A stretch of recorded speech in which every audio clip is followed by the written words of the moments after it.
ସାରା ରାଜ୍ୟରେ ଜାରି ରହିଛି ପ୍ରବଳ ଶୀତ।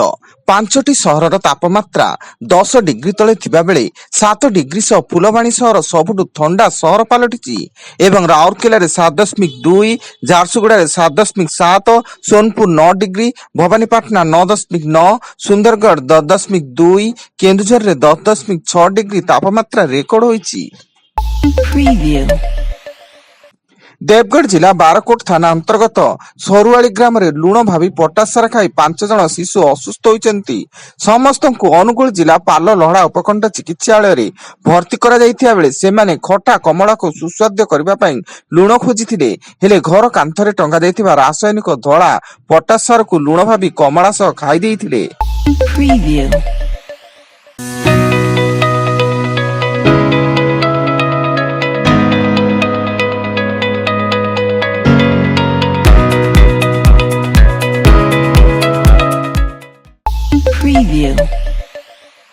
କେନ୍ଦୁଝର ଜିଲ୍ଲା ଘଟଗାଁ ଥାନା ଅଧୀନ ଲଙ୍ଗଳକଣ୍ଟି ନିକଟରେ ବୋଲେରୋ ସହ ଅଟୋର ମୁହାଁମୁହିଁ ଧକ୍କା।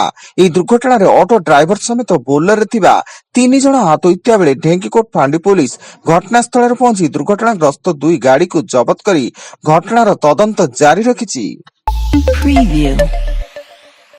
ଖୋର୍ଦ୍ଧା ଜିଲ୍ଲା ମହତପୋଲା ଗାଁରେ ଦନ୍ତା ହାତୀ ଆକ୍ରମଣରେ ପୁଅର ମୃତ୍ୟୁ ଘଟିଥିବା ବେଳେ ମା ଗୁରୁତର ହୋଇ ଖୋର୍ଦ୍ଧା ମେଡିକାଲରେ ଭର୍ତ୍ତି।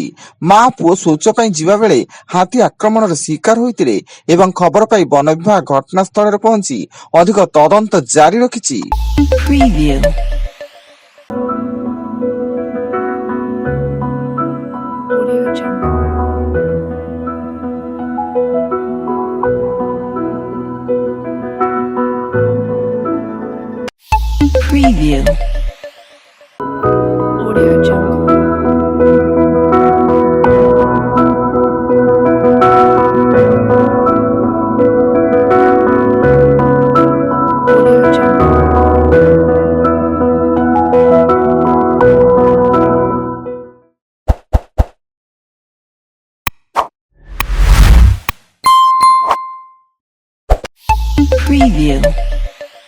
ବେଙ୍ଗାଲୁରୁର ଜଣେ ସଫ୍ଟୱେର ଇଞ୍ଜିନିୟରଙ୍କ ଠାରୁ ସାଇବର ଠକ ଦଳ ଠକି ନେଇଛନ୍ତି 11 କୋଟି ଟଙ୍କା। ସାଇବର ଠକ ଦଳ ନିଜକୁ ପୋଲିସ ବହିଃଶୁଳ୍କ ଓ ପ୍ରବର୍ତ୍ତନ ନିର୍ଦ୍ଦେଶାଳୟ ଅଧିକାରୀର ପରିଚୟ ଦେଇ ତାଙ୍କଠାରୁ ଏହି ଟଙ୍କା ଠକି ନେଇଛନ୍ତି। ଠକାମିର ଶିକାର ହୋଇଥିବା ଇଞ୍ଜିନିୟର ହେଲେ ବିଜୟ କୁମାର। ନୂଆପଡ଼ା ଛତିଶଗଡ଼ ସୀମାନ୍ତବର୍ତ୍ତୀ କୁଲାରୀ ଘାଟ ସଂରକ୍ଷିତ ଜଙ୍ଗଲରେ ସୁରକ୍ଷା ବାହିନୀ ଓ ମାଓବାଦୀଙ୍କ ମଧ୍ୟରେ ମୁହାଁମୁହିଁ ଉଭୟଙ୍କ ମଧ୍ୟରେ ଜୋରଦାର ଗୁଳି ବିନିମୟ ଚାଲିଥିବା ବେଳେ ଏହି ଅପରେସନରେ ଛତିଶଗଡ଼ର ସୁରକ୍ଷା ବାହିନୀ ଓ କେନ୍ଦ୍ରୀୟ ସୁରକ୍ଷା ବାହିନୀ ସହ ନୂଆପଡ଼ାର ଏସଓଜି 44 ନମ୍ବର ଟିମ୍ ସାମିଲ। କେନ୍ଦୁଝର ଜିଲ୍ଲା ଆନନ୍ଦପୁର ଉପଖଣ୍ଡ ସରମଙ୍ଗା ଗାଁ ନିକଟ ଏକ ଚାଷ ଜମିରେ ହୁତୁତୁ ହୋଇ ଜଳିଗଲା ହାର୍ଭେଷ୍ଟର। ଧାନ କାଟିବା ବେଳେ ହାର୍ଭେଷ୍ଟର ମେସିନଟି ଜଳିପୋଡି ପାଉଁଶ ହୋଇଯାଇଛି ଏବଂ ଖବର ପାଇ ଅଗ୍ନିଶମ ବାହିନୀ ନିଆଁକୁ ଆୟତ୍ତ କରିଥିଲା।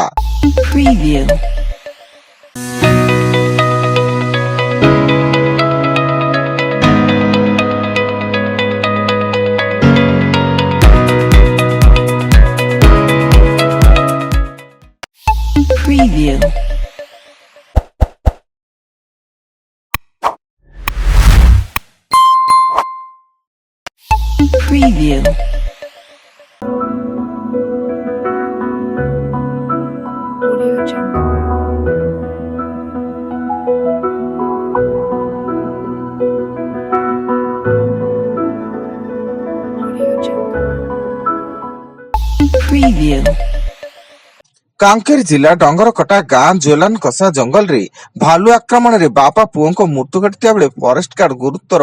ବାପା ପୁଅ କାଠ ପାଇଁ ଯାଇଥିବା ବେଳେ ଭାଲୁର ଆକ୍ରମଣର ଶିକାର ହୋଇଛନ୍ତି ଏବଂ ଉଭୟଙ୍କୁ ଉଦ୍ଧାର କରିବାକୁ ଯାଇ ଜଣେ ବନ କର୍ମଚାରୀଙ୍କୁ ମଧ୍ୟ ଭାଲୁ ଆକ୍ରମଣ କରି ଲୁହଲୁହାଣ କରିଛି। କେନ୍ଦୁଝର ଜିଲ୍ଲା ଚମ୍ପୁଆ ପୋଲିସର କୋଦ ଗାଡିଆ ନିକଟରେ ଚଢଉ ବେଳେ 2 ଜଣ ସନ୍ଦିଗ୍ଧ ଯୁବକଙ୍କୁ ଗିରଫ ଏବଂ ସେମାନଙ୍କ ନିକଟରୁ 2ଟି ପିସ୍ତଲ, 2ଟି ମୋବାଇଲ ଫୋନ, 10 ରାଉଣ୍ଡ ଗୁଳି ଓ ଗୋଟିଏ ମୋଟରସାଇକେଲ ଜବତ କରାଯାଇଥିବା ବେଳେ ଅଭିଯୁକ୍ତମାନେ ଝାଡଖଣ୍ଡ ଅଞ୍ଚଳର ବୋଲି ସୂଚନା। ଏବଂ ଆୟୁଷ୍ମାନ ଭାରତ ପ୍ରଧାନମନ୍ତ୍ରୀ ଜନ ଆରୋଗ୍ୟ ଯୋଜନାରେ ସୁନ୍ଦରଗଡ଼ରେ 4.37 ଲକ୍ଷ ରାସନ କାର୍ଡଧାରୀଙ୍କୁ ମିଳିବ ଆୟୁଷ୍ମାନ କାର୍ଡ। 15,09,000 ଲୋକ ପାଇବେ ମାଗଣା ସ୍ୱାସ୍ଥ୍ୟ ସେବା। ଏହି ସେବା ଆସନ୍ତା ମାର୍ଚ୍ଚରୁ ଆରମ୍ଭ ହେବାକୁ ଯାଉଛି। ଯେଉଁମାନେ BSKY କାର୍ଡ ପାଇଥିଲେ ସେମାନେ ଏବେ ଆୟୁଷ୍ମାନ କାର୍ଡ ପାଇବେ। Preview.